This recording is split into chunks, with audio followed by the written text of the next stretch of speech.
Ambassador Herman Cohen, who is the president of Cohen and Woods International. He's also a former ambassador of the U.S. to Egypt. He joins me now on the news from Washington, D.C. via Skype to discuss this. Good to have you join us, Ambassador Cohen. Many observers of the U.S.-China-Africa relations has predicted some sort of a reckoning in the China-Africa relations as a result of this lending. Do you think that this is the beginning of that reckoning? I don't think Africa is an area of U.S.-China problem.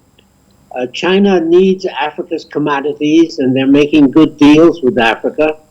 Sell us your commodities, and we'll do infrastructure for you with soft loans. So I think generally the China-Africa relationship has been pretty constructive. There have been problems. China doesn't promote Africans into managerial positions.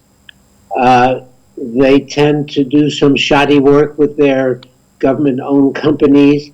But in general, China is not politically oriented in Africa. They're just doing good commercial trade deals. Now, the U.S. looks at China and Africa not so much as a threat, but as an area of competition.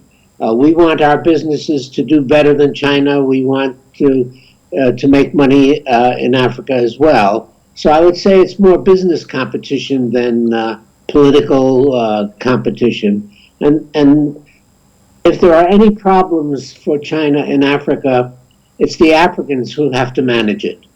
They should keep too many Chinese workers out, and they should make sure that Chinese workers don't start importing goods from China to compete with African goods, and that sort of thing.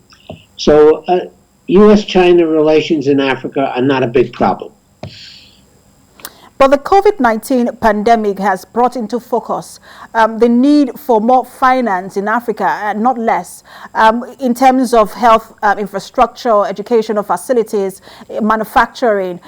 Where does Africa begin to look to? Because right now there is a fall in Chinese loans to Africa. Where can Africa begin to look to for more funding for its projects?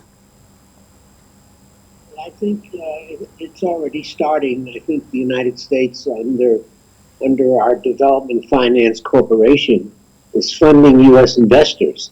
The key thing is to find U.S. investors to go into Africa, and there can be a problem of the environment. For example, the rule of law. Can your contracts be enforced in African courts? In many countries it can be. In many countries it cannot be. I'm particularly impressed by the situation in Nigeria, where the court system is very independent of government, and therefore it's a good place to invest money. And I think you're going to see in the near future more and more U.S. companies going into Nigeria. But when you look at Africa's trade relations with other with trading partners, whether China or the U.S., you realize that it is just basically about natural resources, raw materials, and agricultural products. They take up the space, not necessarily about finished products. And when you look at Africa-China importation, Africa only makes up about 4% of China's imports, and that's problematic for Africa in terms of revenue. So what more can be done to ensure that Africa takes more of the space in terms of import? Well, I think the important thing right now is the Africa free trade area. If you make something in Nigeria now, you could sell it all over Africa. This was not true a few months ago. So there's a vast market inside of Africa, and I believe that manufacturing in Nigeria should look to the rest of Africa, because you could make a lot of money selling to all the other countries, and none of the other countries have the manufacturing capability that Nigeria has. So the Africa Free Trade Area is where Nigeria should look for future expansion of its economy.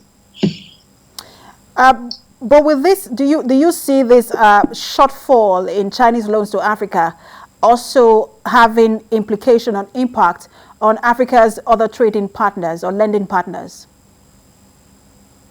Well, the loans that China has given Africa is a double-edged sword. Sure, because of these loans, infrastructure has come in, there's been a lot of construction. But now Africa has most African countries have a very big debt burden to China. I think time has come for China to think again and to start forgiving these loans. Because Africa cannot develop as long as they have this burden of repaying debt to China. And they can't get new loans from the big banks, the World Bank, the IMF, and all that. So my plea is to China, start forgiving the loans and start doing grants, just like the United States does and the European Union does. China is choking Africa with this debt.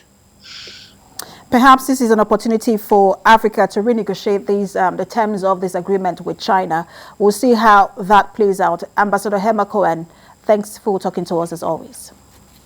Most welcome. Enjoyed it. Thank you.